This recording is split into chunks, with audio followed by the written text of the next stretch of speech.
ॐ भद्रं कर्णेभिः शृणुयात्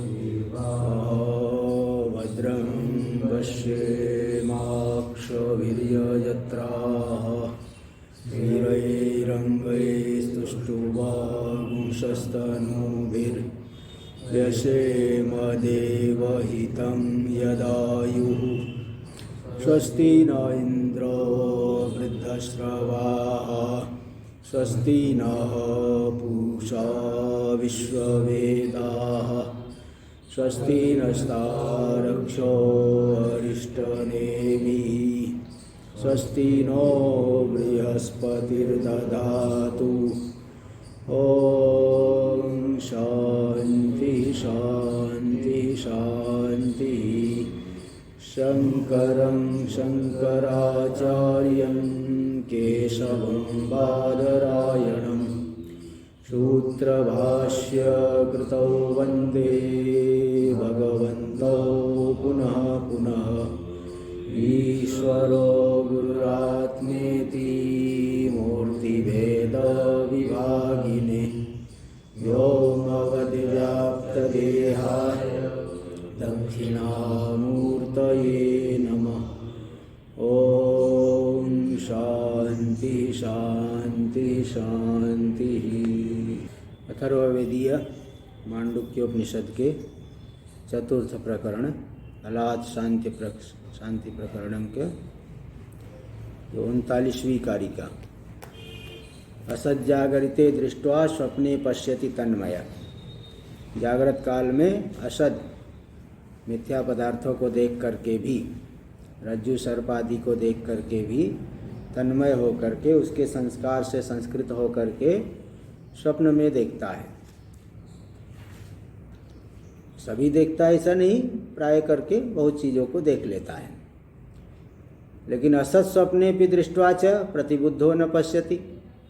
स्वप्न में मिथ्या पदार्थों को देख करके भी जब जागा तो उसको तो नहीं देखता है। इसलिए जागृत का ही कार्य है स्वप्न, स्वप्न का कार्य जागृत नहीं है। स्वप्न में देख करके जागृत में आता है तो वो पदार्थ नहीं दिखाई पड़ता, लेकिन जागृत में देख करके फिर वो स्वप्न में उसके संस्कार से ही स्वप्न में देखता है। इसलिए जागृत हो गया कारण, स्वप्न हो गया कार्य, ये यहाँ पे समझना पड़ेगा। टीका इसका चल रहा था, थोड़ा रह गया था। 240 पृष्ठ। यस्तु स्वप्न जागृतयोर उक्तम कार्य कारणत्वम। स्वप्न और जागृत में तथेति के बाद 240 पृष्ठ तृतीय पंक्ति। यत्तु स्वप्न जागृतयोर उक्तम कार्य कारणत्वम। स्वप्न और जागृत में जो कार्य कारण भाव बताया गया, तदपि न नियतम, वो कोई नियत नहीं है कि हमेशा देखेगा ही। इति निपातार्थम कथयति। निपात तो नियत नहीं, इस बात को निपात के अर्थ के द्वारा बता रहे हैं। च शब्दात इति भाष्य में। च शब्दात तथा जागरिते भी दृष्ट्वा स्वप्ने न पश्यति कदाचित इत्यर्थ। च शब्द देने से हर एक वस्तु को, जागृत की प्रत्येक वस्तु को देखता है ऐसी बात नहीं है। कुछ कुछ वस्तुओं को स्वप्न में देखता है, सबको नहीं देखता। टीका में तस्मात् प्रायशः स्वप्नस्य जागृत वासनाधीनत्वादिति यावत्। तस्मात् इसीलिए, तस्मात् का अर्थ है प्रायशः स्वप्नस्य जागृत वासनाधीनत्वादिति यावत्। प्राय करके स्वप्न जागृत के संस्कारों के अधीन है, जागृत के संस्कारों से ही स्वप्न दिखाई पड़ता है। इसलिए तस्मात् जागरितम स्वप्न हेतु रुच्यते। जागृत स्वप्न का कारण है, समान दिख रहा है इस वजह से। न तो परमार्थ सदिति कृत्वा। जागृत पारमार्थिक सत्य है इसलिए कारण है, ऐसा नहीं है, बल्कि दोनों में समानता होने से जागृत में जैसा देखते हैं वैसे स्वप्न में दिखाई पड़ता है। इस दृष्टिकोण को लेकर के यहाँ पे स्वप्न का हेतु जागृत को बताया गया। टीका में देखिए। जागरितस्य परमार्थसत्वात् कार्य से स्वप्न से अपि तादात्म्यात् तथात्वं विवक्षित्वा कार्य कारणत्व प्रथा कथम न भवति। जागृत परमार्थ सत्य है ऐसा मान लो। और कार्य से स्वप्नस्यापि तादात्म्यात्, कार्य जो स्वप्न है उसका कारण के साथ तादात्म्य है, परमार्थ सत्य के साथ तादात्म्य है, इसलिए तथात्वम, स्वप्न भी परमार्थ सत्य हो गया। तो परमार्थ सत्य की विवक्षा करके कार्य कारणत्व प्रथा कथम न भवत, कार्य कारणत्व का की प्रतीति ज्ञान निश्चय कैसे नहीं होगा। इति व्यावर्त्यम कथयति। इस प्रकार से ऐसे कोई आक्षेप कर रहा है तो उसके व्यावर्त्य का कथन कर रहे हैं कि नहीं, न तो परमार्थ सदिति कृत्वा, समानता दिखने से जागृत को स्वप्न का कारण कहा जा रहा है।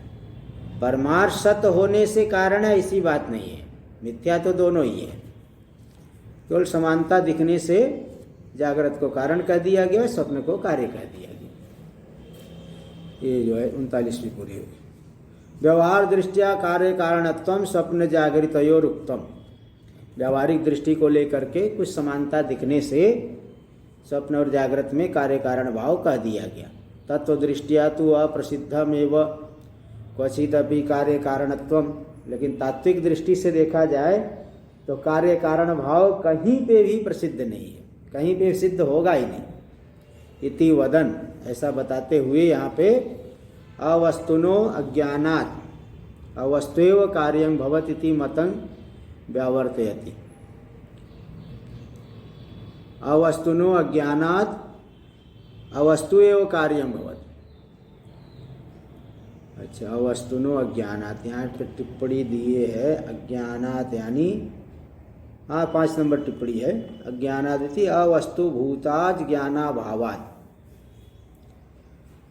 अवस्तुनो अज्ञानात्, जो अवस्तु है अज्ञान, अज्ञान मतलब ज्ञानाभाव लेना। अवास्तविक जो ज्ञानाभाव से अवस्तु एव कार्यं भवत, अवस्तु ही कार्य होता है। इति मतम व्यावर्तयति, इस मत का व्यावर्तन कर रहे हैं। मतलब क्या है कि तत्व दृष्टि से कार्य कारण भाव कहीं प्रसिद्ध ही नहीं है, ऐसा बताते हुए अवस्तुनो अज्ञानात्, अवस्तु जो अज्ञान है यानी ज्ञानाभाव है, अवस्तु स्वरूप जो ज्ञानाभाव। अच्छा, टिप्पणी में आगे दी है न तो वेदांत अभिमत भाव रूपात, वेदांती तो भाव रूपी अज्ञान से जगत की उत्पत्ति मानते हैं, कार्य होता है। लेकिन ये जो कुछ वादी लोग कहते हैं कि अज्ञान मतलब ज्ञान का भाव, जैसे नैयायिक लोग हैं ना, अज्ञान को कहेंगे ज्ञान का प्राग भाव है। तो अवस्तु है अज्ञान, ज्ञान का अभाव, उससे अवस्तु ही कार्य होता है। तो अज्ञान मतलब ज्ञानाभाव, अज्ञान का अर्थ क्या कर दिए, ज्ञानाभाव। ज्ञानाभाव वास्तविक नहीं है तो इसलिए उससे अवस्तु ही कार्य होता है, ऐसा एक मत है। उस मत का यहाँ व्यावर्तन कर रहे हैं कि असत से कोई कार्य नहीं हो सकता है। इसको दिखा रहे श्लोक नंबर 40 में। नास्ति नास्त्यसद्धेतुकम असत सदसद्धेतुकम तथा सच्च सद्धेतुकं नास्ति सद्धेतुकम असत् कुतः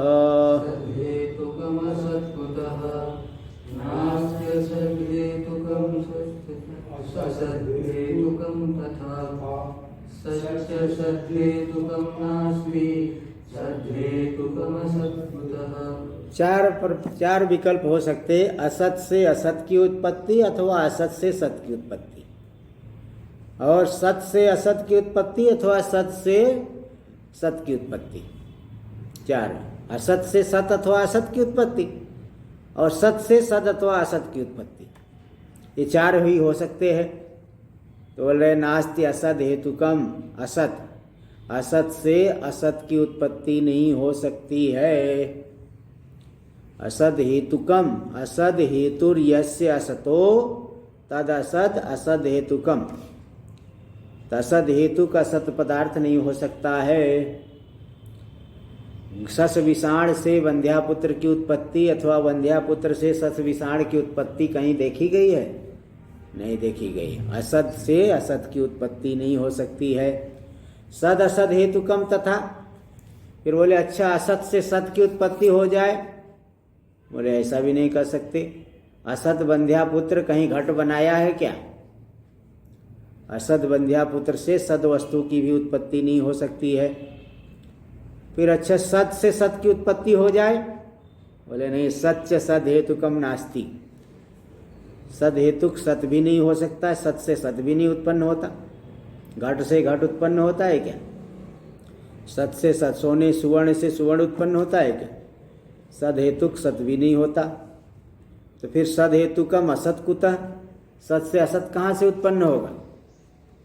कुल मिला करके पारमार्थिक दृष्टि से देखा जाए तो कार्य कारण भाव सिद्ध नहीं होगा। व्यावहारिक दृष्टि से कार्य कारण भाव माना गया है, पारमार्थिक दृष्टि से कोई कार्य कारण भाव सिद्ध नहीं होगा। टीका में देखिए बता रहे एक एक मत को। शून्यवादिनस्तु सदैव कार्यम जायते शून्यात्, असत से सत, असत से सत की उत्पत्ति मानते हैं शून्यवादी लोग। पहला वाला असत से असत की उत्पत्ति, बोले नहीं, असत से असत नहीं हो सकता है। अलब्ध सत्ताक बंध्या पुत्र से अलब्ध सत्ताक सस विषाण नहीं उत्पन्न होता है। फिर कहे कि भाई असत से सत हो जाए, जैसे शून्यवादी, शून्य से पूरा जगत उत्पन्न होता है। शून्यवादिनस्तु सदैव कार्यम जायते शून्यात्, शून्य से सत्कार्य की उत्पत्ति होती, ऐसा वो मानती थी। मन्यन्ते, ऐसा मानते। तान प्रत्याह, उनका निराकरण कर रहे सदिति, बोले नहीं, सद असद हेतुकम तथा यानी नास्ति, असद हेतुक सत की भी उत्पत्ति नहीं हो सकती। तथा इत्यने नास्ति इत्येतद् अनुकृष्यते, तथा शब्द से नास्ति का अनुकर्षण कर लेंगे। और सांख्यादि क्या कहते हैं? सत से सत की उत्पत्ति। सांख्यादयस्तु कार्य कारणयोर द्वयोरपि सत्वम संगिरन्ते, सांख्यादि कहते हैं कि कार्य कारण दोनों की ही सत्ता को, दोनों को सदरूप मानते हैं। पाषाण में प्रतिमा पहले से ही है, और इसी तरह से तिल में तेल पहले से ही है, तो कार्य कारण दोनों की सत्ता को मानते हैं। तान प्रत्युक्तम, उनके प्रति उत्तर दिया गया, उनका निराकरण किया गया कि सच्च सद हेतुकम नास्ति। सद ब्रह्म कारणं मिथ्या प्रपंच सृष्टिरिति एकेव वर्णयन्ति, सद ब्रह्म कारण है और मिथ्या प्रपंच की सृष्टि कार्य है, ऐसा भी कुछ लोग वर्णन करेंगे। वेदांती कहेंगे सद हेतुकम असद, तो नहीं, यहाँ पे मतलब क्या है कि असत तो बिल्कुल असत नहीं, मतलब मिथ्या ही ले लो। सद ब्रह्म कारणम मिथ्या प्रपंच सृष्टि रीति एक ही वर्णयंती, ऐसा कुछ लोग कहते हैं। तान निराचष्टे, उनका निराकरण कर रहे हैं कि सद हेतुकम असत कुतः, सत से असत कहाँ से उत्पन्न होगा? ये भी नहीं हो सकता है। सद हेतुकम इति श्लोकस्य तात्पर्य माह, श्लोक का तात्पर्य क्या है? तात्पर्य दिखा रहे परमार्थतस्तु इति भाष्य में। परमार्थतस्तु न कस्यचित् केनचिदपि प्रकारेण कार्य कारण भावो उपपद्यते। परमार्थ दृष्टि से देखा जाए तो किसका भी, किसी भी प्रकार से कार्य कारण भाव संभव ही नहीं है। किसी की भी प्रक्रिया ले लो, किसी भी प्रकार से कार्य कारण भाव हो नहीं सकता है। चार ही प्रकार हो सकते हैं, चारों प्रकारों का निराकरण कर दिया गया। टीका में प्रसिद्धं कार्य कारणत्वम यया कया च प्रक्रिया प्रतिपादयितुम उचितम। पूर्व पक्षी कहेगा कार्य कारण भाव तो लोक में प्रसिद्धि है, थोड़ी कुछ प्रक्रिया बना लो। अब जैसे हमें पता है कि हमें पर्वत के ऊपर जाना है, तो थोड़ा कहीं न कोई पगडंडी ढूंढ ढाड़ करके पहुंच जाएंगे। पहुंचना है, मंदिर है वहाँ पे, कुछ है तो भाई कुछ रास्ता ढूंढ के पहुंचना पड़ेगा। अब लोक प्रसिद्धि तो है, कार्य कारण भाव प्रसिद्ध है, तो जिस किसी भी प्रक्रिया को स्वीकार करके कार्य कारण भाव का प्रतिपादन कर लेना चाहिए। तयया कया च प्रक्रिया प्रतिपादयितुम उचितम, प्रतिपादन करना उचित है कार्य कारण भाव का।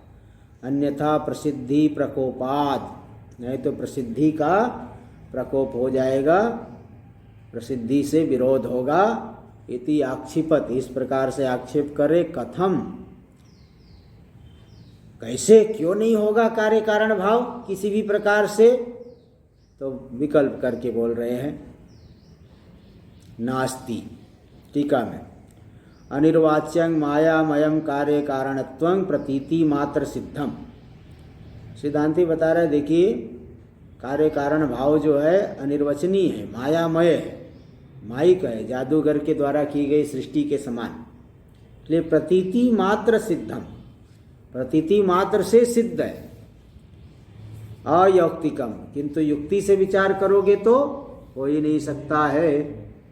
रज्जु में सर्प जैसे युक्ति से सिद्ध करना चाहो, कहाँ से सर्प आएगा? तो अयौक्तिकम अधिकृत्य प्रसिद्धिरा विरुद्धा, तो प्रतीति मात्र सिद्ध कार्य कारण भाव को लेकर के प्रसिद्धि बन जाएगी। कल्पित को लेकर के ही प्रसिद्धि ठीक ही है, इसलिए कोई विरुद्ध नहीं है। कल्पित कार्य कारण भाव को ही मानना पड़ेगा। पारमार्थिक दृष्टिकोण से कार्य कारण भाव संभव नहीं है। इति अभिसंधाय आद्यम पदम पादम विभक्त, इसी अभिप्राय से प्रथम पाद का विभाग कर रहे हैं कि माइक कार्य कारण भाव ही मानो, वास्तविक कार्य कारण भाव हो नहीं सकता है। इसका विभाग करें नास्ति इत्यादि न। द्वितीय पादं व्याचष्टे, द्वितीय पाद की व्याख्या कर रहे तथा इत्यादि न। अच्छा, नास्ति इत्यादि पहले भाष्य में देख रहे। नास्ति असद हेतुकम असद, असद हेतुक, असद जो सस विषाण आदि जिसका कारण भी असत हो, बंध्यापुत्र हो, ऐसा होता नहीं है। तो सस विषाण आदि हेतु कारणम यस्य असत एवं सस ख कुसुमादे, ख कुसुम भी असम है, असद है, और सस विषाण भी असद है। तो सस विषाण से आकाश कुसुम की उत्पत्ति होती ही क्या? नहीं होती है, कहीं किसी ने देखा ही नहीं है। तद असद हेतुकम असद न विद्यते, इसलिए असद हेतुक सस विषाण हेतुक आकाश कुसुम विद्यमान नहीं है। टीका में द्वितीय पादं व्याचष्टे, द्वितीय पाद की व्याख्या करे असद असद हेतुकम तथा, सद भी असद हेतुक है ही नहीं। तथा इत्यादि भाष्य में तथा सदपि घटादि वस्तु असद हेतुकम सस विषाण आदि कार्यम नास्ति, असद सस विषाण आदि से घटादि की उत्पत्ति हो जाए ऐसा कहीं नहीं देखा गया है। फिर तो कुलाल की जरूरत नहीं पड़ती, असस विषाण आदि से ही घट आदि बन जाते। तृतीय पादं व्याकरोति, तृतीय पाद की व्याख्या करते हैं, अभिव्यक्ति कर रहे हैं, स्पष्टीकरण कर रहे हैं। तथा सच्च, तथा सच्च विद्यमानम घटादि, विद्यमान घटादि वस्तुअंतर कार्यम नास्ति, सत से सत हो जाए, विद्यमान घटादि से विद्यमान घटादि बन जाए, बोले ऐसा भी नहीं है, यह भी नहीं हो सकता है। एक नंबर टिप्पणी में दे दे नास्ति। सत सद हेतुकत्वे घटाद घटांतरोत्पादा पातातिथि भाव, सत से सत की उत्पत्ति मानोगे तो घट से घट की उत्पत्ति हो जाए, इसलिए सद हेतुक सत विद्यमान नहीं है। आगे चतुर्थ पादार्थम आह, चतुर्थ पाद के अर्थ को बता रहे हैं। सत कार्यम असत कुत एव संभवति, सत का कार्य असत कहाँ से संभव होगा? ठीक है, अस्तु तरी प्रकारांतरेण कार्य कारण भाव, फिर किसी अन्य चार से अतिरिक्त किसी अन्य प्रकार से कार्य कारण भाव की सिद्धि की जाए, चलो बैठ के विचार किया जाए, कोई और पांचवा छठवा कोई अन्य प्रकार ढूंढ लिया जाए।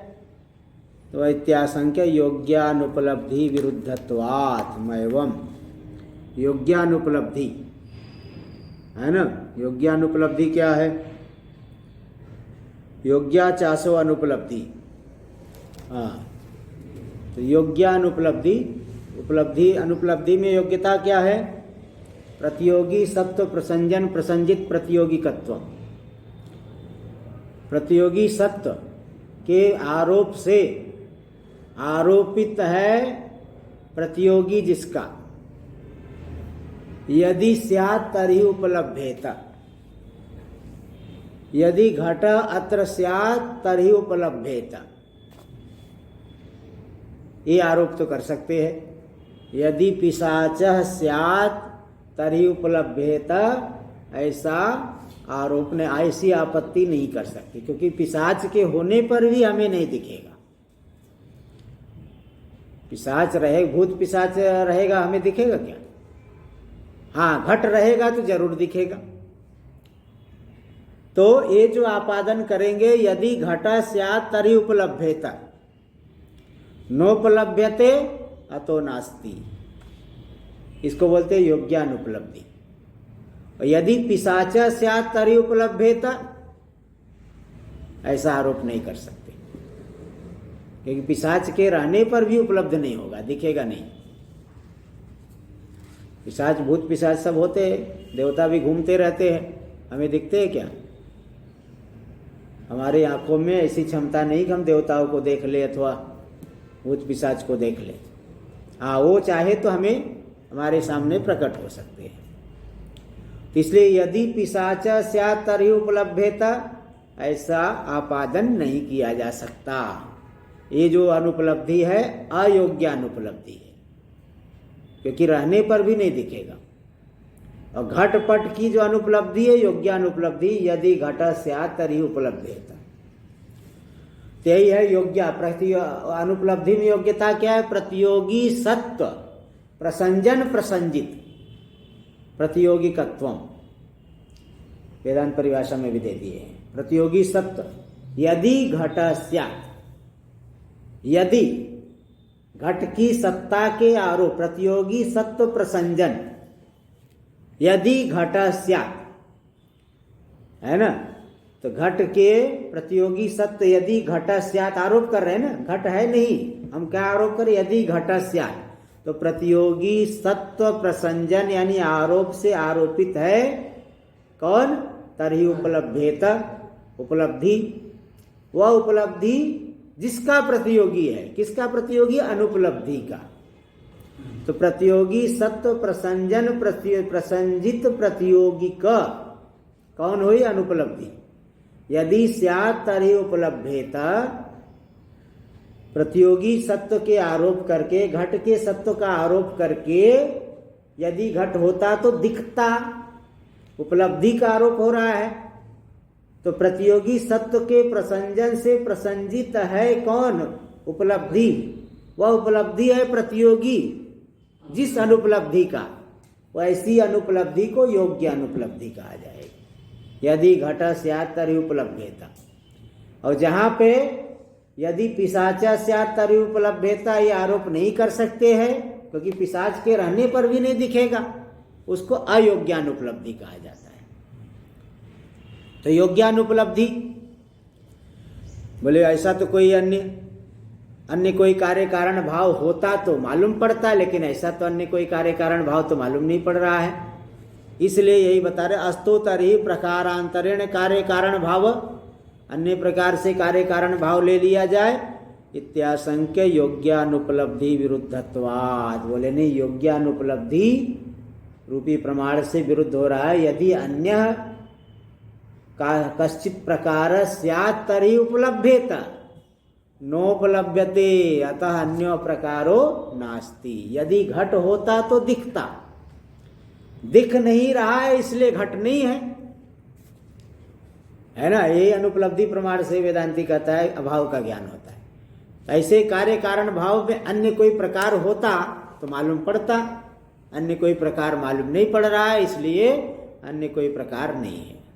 चार ही प्रकार से कार्य कारण भाव सिद्ध हो रहा है। तो चार ही प्रकार है कार्य कारण भाव को सिद्ध करने के लिए। चारों प्रकारों से जब नहीं सिद्ध हुआ कार्य कारण भाव, तो कार्य कारण भाव परमार्थ में सिद्ध ही नहीं हो पाएगा।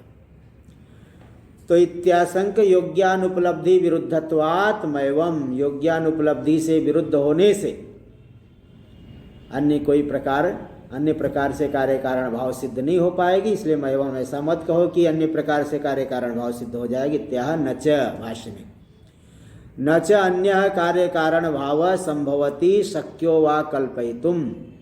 अन्य कोई कार्य कारण भाव न तो संभव है, न तो इसकी कल्पना की जा सकती है। अतो विवेकिनाम असिद्ध एवं कार्य कारण भाव कस्यचित।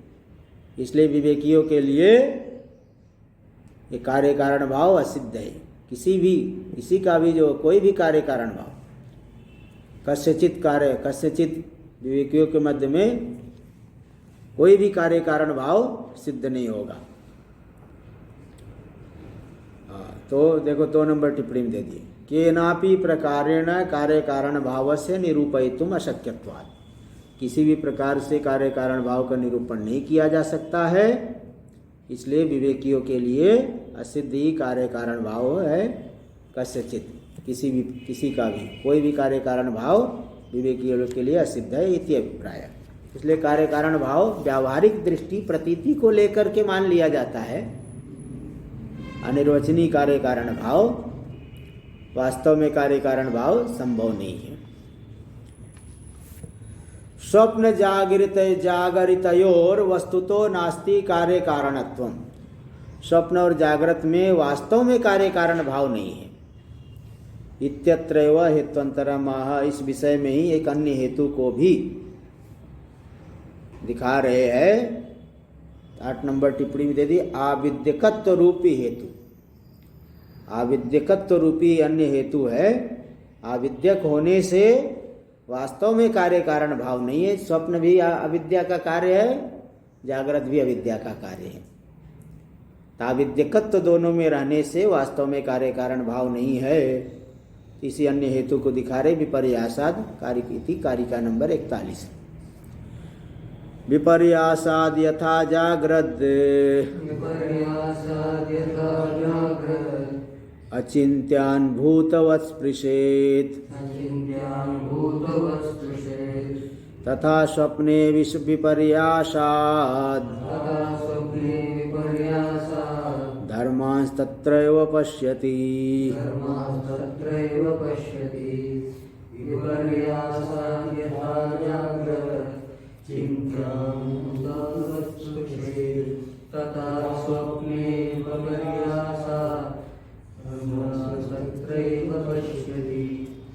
विपर्यासाद यथा जाग्रत अचिंत्यान व भूतवत् स्पृशेत्। विपर्यास से, भ्रांति से,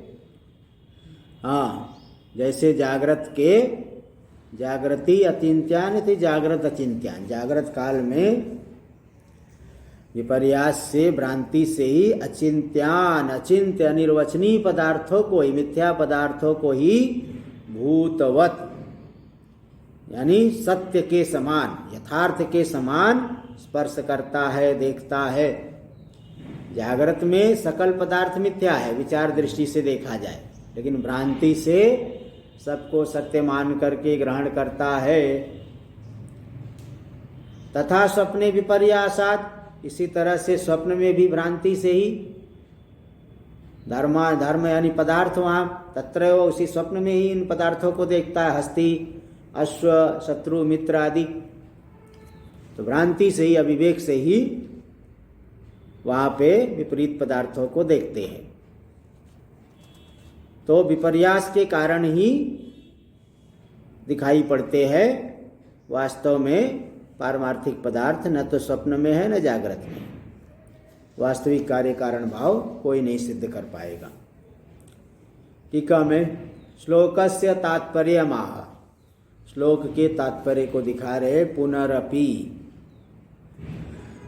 इति, पुनरपि जागृत स्वप्नयोर असतोरपि।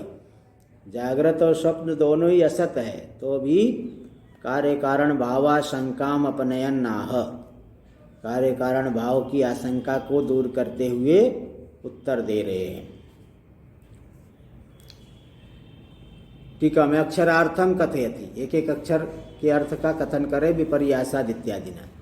विपर्यासाद अविवेकतो यथा जागृत जागरिते अचिंत्यान भावान अशक्य चिंतनीयान रज्जु सर्पादीन भूतवत परमार्थवत स्पृशन्निव विकल्पयेद इत्यर्थ। अविवेक से ही जागृत काल में अचिंत्य, इसका चिंतन नहीं किया जा सकता, ऐसे रज्जु सर्पादि पदार्थों को परमार्थ के समान स्पर्श करता हुआ, देखता हुआ, ग्रहण करता हुआ विकल्पित कर लेता है। इत्यर्थ। कश्चित, कोई पुरुष, भ्रांत पुरुष रज्जु सर्पादि को सत्य मान लेता है। तथा स्वप्ने विपर्यासाद, इसी तरह से स्वप्न में विपर्यास से, भ्रांति से हस्ति आदि धर्मान पश्यन्निव विकल्पयति, हस्ति आदि पदार्थों को देखता हुआ विकल्पित कर लेता है, सत्य मान लेता है। तत्रैव पश्यति न तो जागरिताद उत्पद्यमाना नित्यर्थ, उसी स्वप्न में ही देखता है। ये नहीं कि जागृत से वहाँ स्वप्न में उत्पन्न हो रहा है, जागृत से स्वप्न में नहीं उत्पन्न देख रहा है, बल्कि उसी स्वप्न में ही स्वप्न दृष्टा ही वहाँ के पदार्थों को देख रहा है। तो जैसे यहाँ जागृत में भ्रांति से पदार्थों को देख रहा है, वैसे स्वप्न में भी भ्रांति से पदार्थों को देख रहा है। तो दिख रहा है इतने मात्र से सत्य नहीं कहा जा सकता है, परीक्षण करने पर मिथ्यात्व का निश्चय होता है। टीका में कश्चिद इत्यस्य पूर्वेण क्रियापदेन संबंध, कश्चित का अर्थ संबंध करना ना विकल्पयेद के साथ। भाष्य में विकल्पयेद इत्यर्थ कश्चित, कश्चित का अर्थ के भ्रांत पुरुष। दृष्टान्तम अनुद्य दार्ष्टान्तिकम, दृष्टांत का अनुवाद करके दार्ष्टान्तिक दे रहे, यथा जैसे है दृष्टांत, तथा स्वप्ने, इसी तरह से स्वप्न में भी भ्रांति से ही हस्ती आदि पदार्थों को देखता हुआ वहीं पे स्वप्न में ही विकल्पित कर लेता है। जागृत से उत्पन्न होकर के स्वप्न में दिख रहा है, ऐसी बात नहीं है, स्वप्न में ही देखता है। तो इस तरह 41वां श्लोक आगे। तत्व दृष्टिया कार्य कारणत्वस्य प्रसिद्धत्वे, तात्विक दृष्टि से जब कार्य कारण भाव प्रसिद्ध ही नहीं है, तब कथम जन्मादि सूत्र प्रमुख है सूत्र जगत कारणं ब्रह्म सूत्रितम, फिर तो जन्मादि सूत्र जिनमें प्रधान है, ऐसे सूत्रों के द्वारा जगत कारण ब्रह्म को कैसे सूत्रित किया गया। जब कार्य कारण भाव तात्विक दृष्टि से प्रसिद्ध नहीं हो रहा है, तो जन्माद्य से अतः सूत्र क्यों बना दिए। और उसका मूल भी बताया है कि यतो वा भूमिमानी भूतानि जायन्ते येन जातानि जीवन्ति यत् प्रयन्त्यभिसंविशन्तीति तद विजिज्ञासस्व तद ब्रह्म। तो जब तात्विक दृष्टि से कार्य कारण भाव प्रसिद्धि नहीं हो रहा है, सिद्धि नहीं हो रहा है, तो जन्माद्यस्य अतः इत्यादि सूत्रों के द्वारा जगत कारण ब्रह्म को कैसे सूत्रित किया गया, जगत का कारण ब्रह्म है ऐसा क्यों बताया गया, कैसे सूत्रित कर दिए, इत्याशंका, ऐसी आशंका होने पर इसका उत्तर दे रहे उपलम्भादिति। श्लोक नंबर 42। उपलम्भात् समाचारा दस्ति वस्तुत्ववादिनां जातिस्तु देशिता बुद्धैः प्रजातेस्त्रसतां सदा।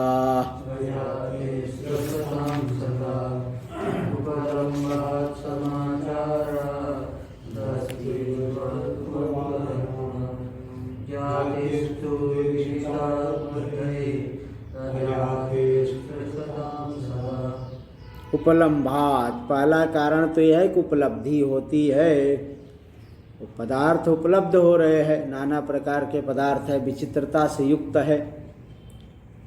साधारण व्यक्ति जो है इन पदार्थों को लेकर के उन्हीं के माध्यम से सकल व्यवहार को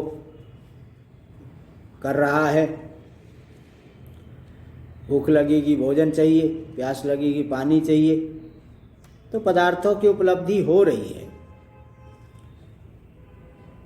इसलिए सीधे जो है अज्ञानी जीव को अजातवाद में सीधे नहीं उतारा जा सकता, क्योंकि लोगों को जो है पदार्थ की उपलब्धि को देख करके, पदार्थों को ग्रहण करके, हाँ वस्तु है, वस्तु है, ये भाव दृढ़ हो गया है।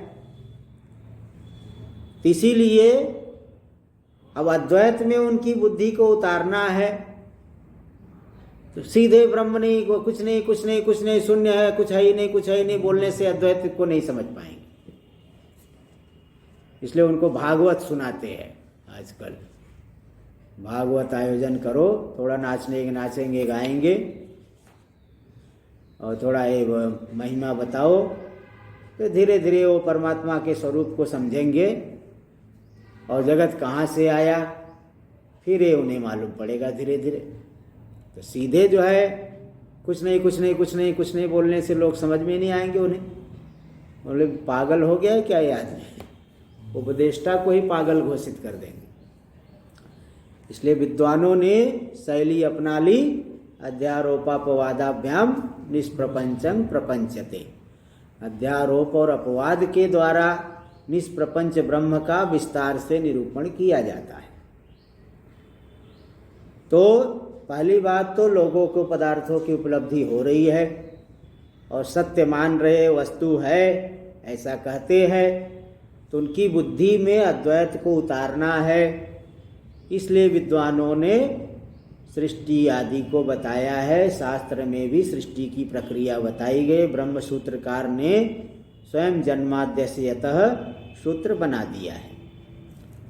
तो दूसरी बात, एक कारण हो गया उपलम्भात, दूसरा कारण है समाचारात। वर्णाश्रम धर्म का सर्वत्र जो है विधान किया गया है। ब्राह्मण के लिए क्या कर्तव्य है, यज्ञ अध्ययन दान, ये सब।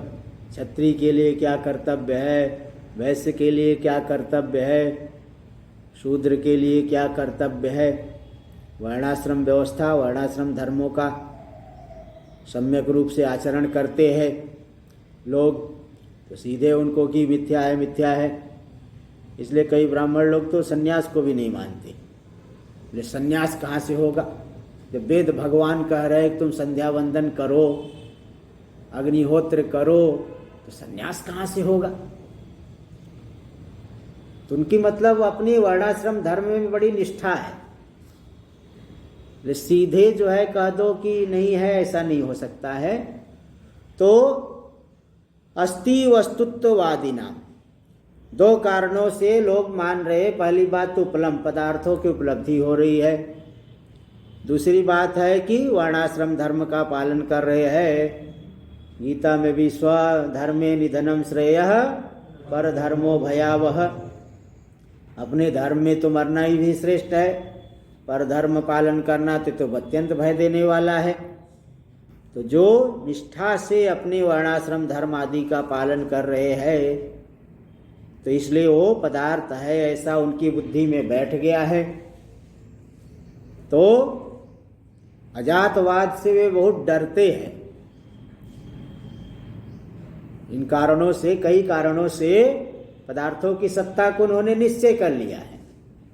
अजातवाद, कुछ हुआ ही नहीं, कुछ हुआ ही नहीं, तो ये सब क्या दिख रहा है भाई साहब। वो कहेंगे कुछ दिख ही नहीं रहा था, आप क्यों खा रहे हो पी रहे हो, आपको तो भोजन ही नहीं दिखना चाहिए था, ऐसा आक्षेप करेंगे। इसीलिए वे पदार्थों की सत्ता को अकाट्य रूप से मानते हैं और अजातवाद से अत्यंत डरते हैं। इसलिए विद्वान लोग उनको धीरे धीरे ब्रह्म को बताना चाहते हैं। तो जातिस्तु देशिता बुद्धैस, बुद्ध यानी विद्वानों के द्वारा, जाति यानी उत्पत्ति को बताई गई। क्यों बताई गई? अजाते त्रसताम सदा, जो अजाति से, अजातवाद से सदैव त्रस्त रहते हैं और विविध कारणों से पदार्थों की सत्ता को अकाट्य रूप से मानते हैं, ऐसे लोगों की बुद्धि में अद्वैत ब्रह्म का प्रवेश कराने के लिए एक साधन रूप से सृष्टि का वर्णन विद्वानों ने किया है।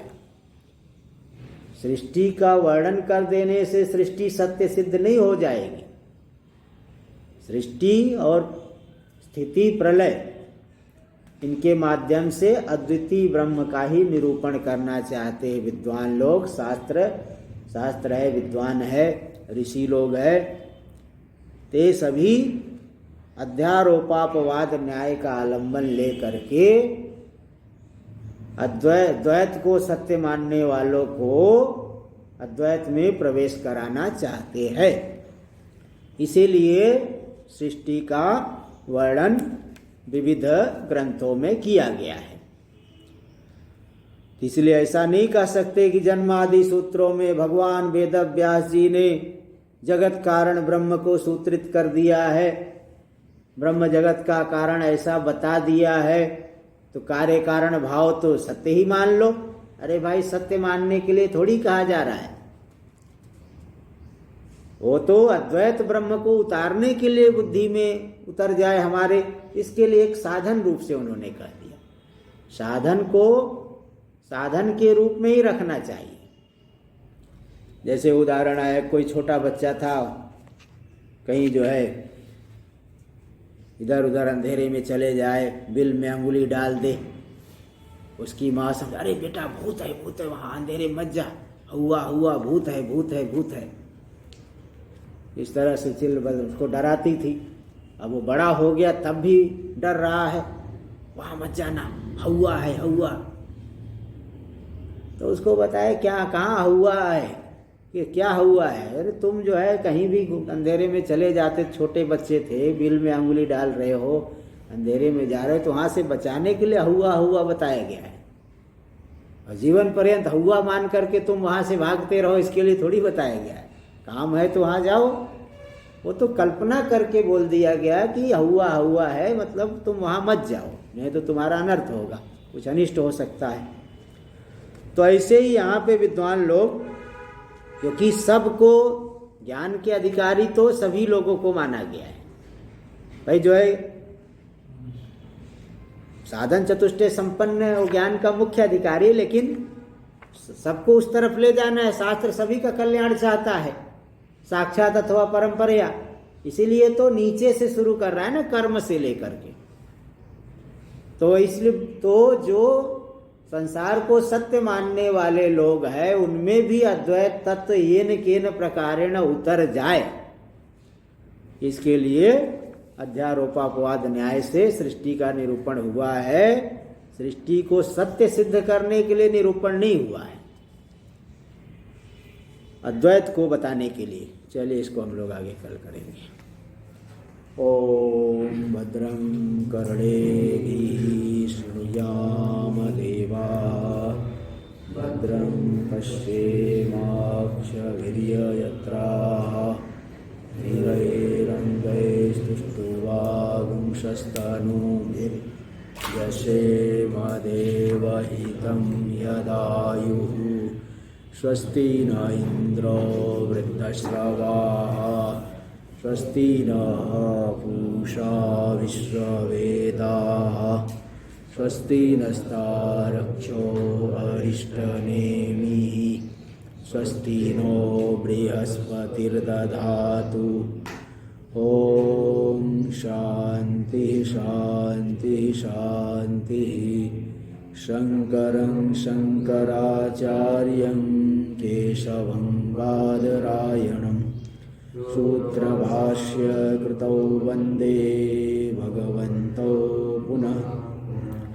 ईश्वरो गुरुरात्मेति मूर्तिभेद विभागिने, व्योमवद्व्याप्तदेहाय दक्षिणामूर्तये नमः।